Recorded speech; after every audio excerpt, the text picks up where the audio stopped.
नमस्कार दोस्तों, मैं आशा करता हूँ आप सभी सुखद होंगे, स्वस्थ होंगे और अपनी जिंदगी का आनंद ले रहे होंगे और आपकी जो पढ़ाई है वह भी अच्छे से चल रही होगी।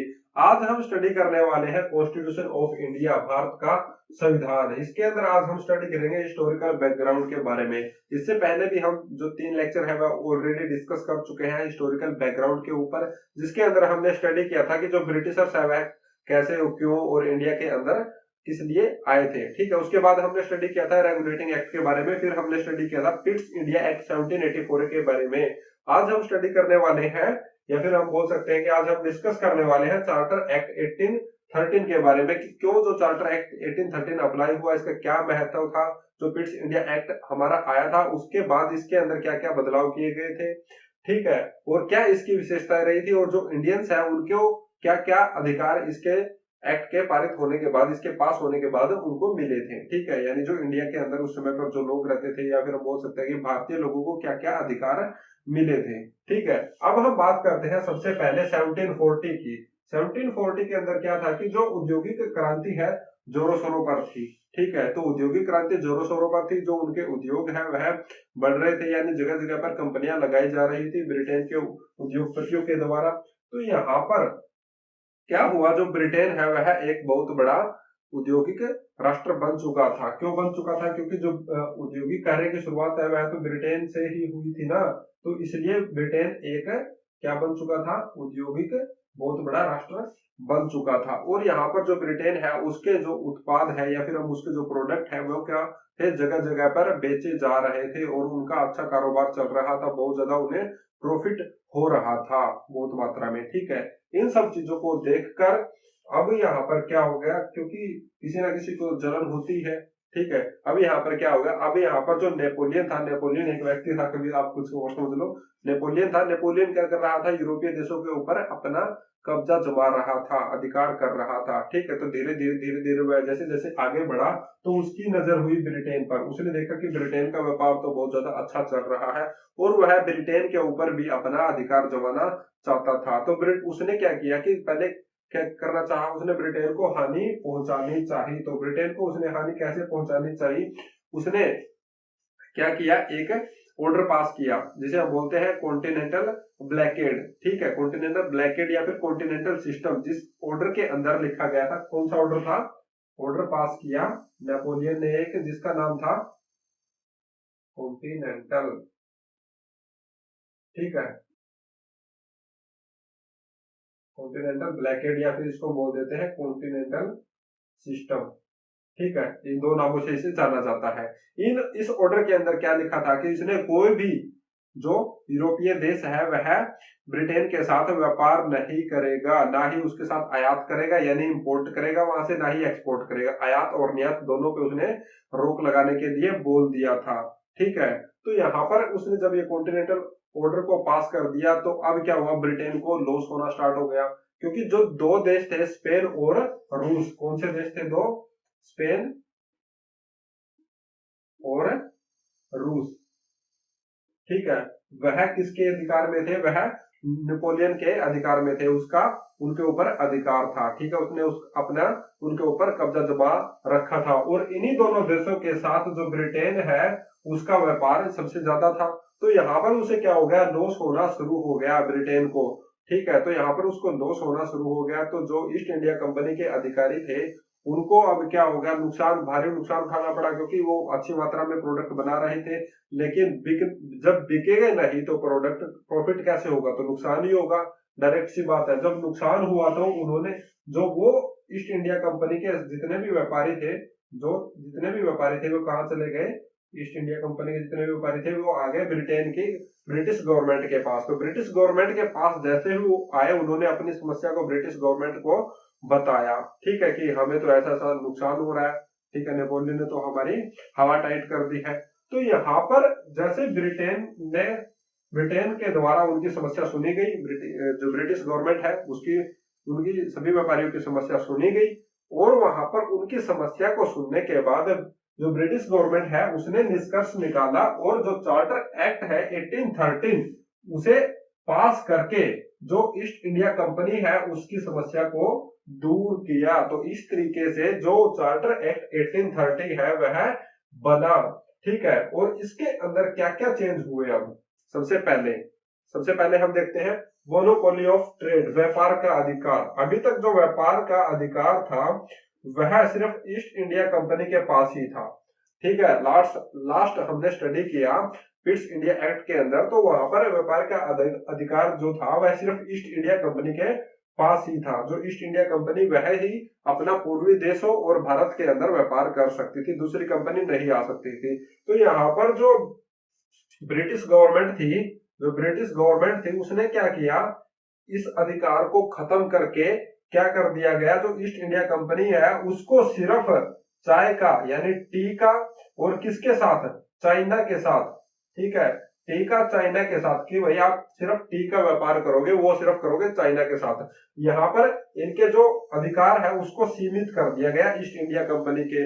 और जो अन्य उद्योगपति थे यानी जो अन्य व्यापारी थे, वो अपना अगर कोई अपना व्यापार करना चाहते थे तो वह भी कर सकते थे। तो अन्य व्यापारियों के लिए रास्ते खुल गए थे, अब वो अपना धड़ल्ले से व्यापार कर सकते थे, ठीक है, दूसरे देशों के अंदर भी और भारत के अंदर भी। तो वहां पर उस समय पर क्या हुआ था, जो भारत के अंदर ये कंपनियां आने स्टार्ट हो गई, तो मोनोपोली ऑफ ट्रेड के अंदर यह बदलाव किया गया था, यह सबसे बड़ा बदलाव था। इनके अधिकार क्या कर दिए गए थे, सिर्फ सीमित कर दिए गए थे कि भाई आप सिर्फ किस चीज का व्यापार करोगे, टी का व्यापार करोगे, और सिर्फ आप चाइना के साथ व्यापार करोगे, ठीक है।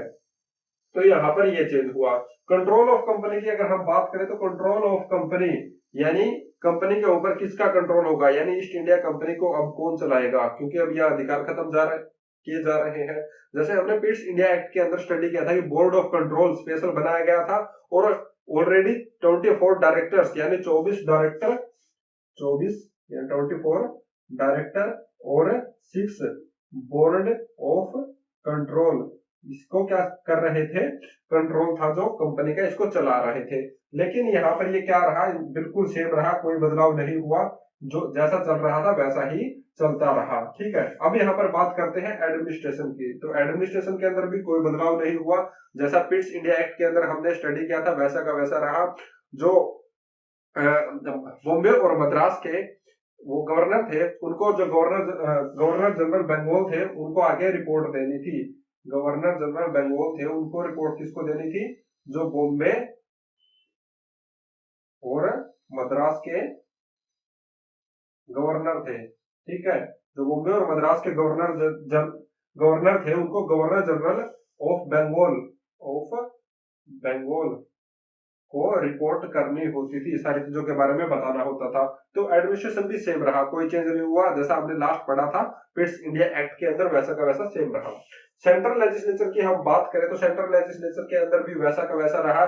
जो गवर्नर जनरल है, ठीक है, वह वैसे कि वैसे जैसे उसको कोई लॉ बनाना होता था तो वह लॉ बना सकता था। 3 मेंबर थे वहां पर, उसकी जो एग्जीक्यूटिव काउंसिल होती थी उसके अंदर, और 3 मेंबरों में से उसको या तो 2 की मंजूरी चाहिए होती थी, यानी 2 का वोट चाहिए होता था। अगर 2 वोट नहीं करते थे तब वह क्या करता था, अगर एक व्यक्ति भी उसे वोट कर देता था, 2 वोट नहीं करते थे, तब वह एक व्यक्ति के साथ जो गवर्नर जनरल था वह अपनी वीटो पावर को यूज करके, वीटो पावर के बारे में मैंने आपको बताया था कि वीटो पावर होते हैं विशेष अधिकार किसी भी अधिकारी को दिए जाना, यानी गवर्नर जनरल को विशेष अधिकार थे, ठीक है। तो गवर्नर जनरल को विशेष अधिकार थे, तो यहाँ पर यह अपने वीटो पावर का यूज करके लॉ बना सकता था, ठीक है। तो यहाँ पर भी वैसा का वैसा सेम रहा। प्रोविंशियल लेजिस्लेचर के अंदर भी कोई बदलाव नहीं हुआ। एग्जीक्यूटिव काउंसिल के अंदर 3-3 मेंबर किए गए थे। पिट्स इंडिया एक्ट के अंदर हमने स्टडी किया, पहले 4 मेंबर थे, फिर उनको घटाकर 3 कर दिया गया था। तो यहाँ पर भी वैसे के वैसे 3-3 मेंबर ही रहे थे, और ठीक है, इनके अंदर एक है कमांडर इन चीफ बना दिए गए थे, वो ऑलरेडी हम डिस्कस कर चुके हैं पिट्स इंडिया एक्ट के अंदर। तो यहाँ पर भी कोई चेंज नहीं हुआ, यहाँ पर भी 3-3 मेंबर ही रखे गए थे, और वैसा का वैसा प्रोसीजर रहा। रिवेन्यू के अंदर बहुत बड़ा बदलाव हुआ था, ठीक है, जो कर लिया जाता था उसके अंदर बहुत बड़ा बदलाव यहाँ पर देखने को मिलता है हमें। इसके अंदर क्या हुआ था, जो रिवेन्यू था उसके अंदर क्या हुआ, एक मिनट जरा सा पानी पी लेता हूं मैं। अब बात करते हैं रिवेन्यू की। रिवेन्यू के अंदर क्या हुआ, इसके अंदर सबसे पहले अगर हम बात करें तो टैक्स है वह लिए जाते थे, जैसे टेरिटोरियल पोजेशन हो गया, साल्ट टैक्स हो गया, और जो कमर्शियल ट्रेड है उन सब का टैक्स है वह क्या इकट्ठा लिया जाता था, ठीक है। लेकिन यहाँ पर चेंज कर दिया गया, जो कमर्शियल टैक्स था, कमर्शियल टैक्स ट्रेड के लिए जो टैक्स लगाया जाता था, ठीक है, उसको अलग कर दिया गया। और जो ईस्ट इंडिया कंपनी के लिए उसके टेरिटोरियल पोजेशन के लिए टैक्स दिया जाता था, टेरिटोरियल पोजेशन के लिए टैक्स दिया जाता था, या फिर जो साल्ट टैक्स दिया जाता था उसको अलग कर दिया गया। यानी इनको दो अलग अलग डिवाइड कर दिया गया। ये अलग है भाई, कॉमर्शियल टैक्स आपको अलग देना पड़ेगा, और जो ईस्ट इंडिया कंपनी का जो टेरिटोरियल पोजेशन का टैक्स है और साल्ट टैक्स है वो आपको अलग देना पड़ेगा। तो यहाँ पर जो रिवेन्यू के अंदर यह चेंज हुआ था।